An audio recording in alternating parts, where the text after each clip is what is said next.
ഇന്ന് നമുക്ക് നല്ല അടിപൊളിയായിട്ടുള്ള പാൽ പൊരിച്ചത് തയ്യാറാക്കിയാലോ. ഇഷ്ടപ്പെട്ടാൽ ഒന്ന് ലൈക്ക് ചെയ്യണേ. അതിനായിട്ട് അടി കട്ടിയുള്ള ഒരു പാത്രത്തിലോട്ട് 1 കപ്പ് കോൺഫ്ലവർ ഇട്ട് കൊടുക്കാം.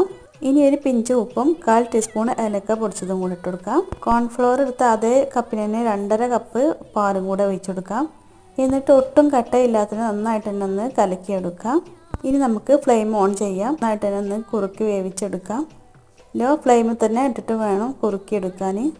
പാനിൽ നിന്നും വിട്ട് വരുന്നത് വരെ നമുക്ക് കുറുക്കിയെടുക്കാം. അപ്പോൾ ഈ പാത്രത്തിൻ്റെ ഉള്ളിൽ ഞാൻ കുറച്ച് ഓയിലൊന്ന് ബ്രഷ് ചെയ്ത് കൊടുത്തിട്ടുണ്ട്.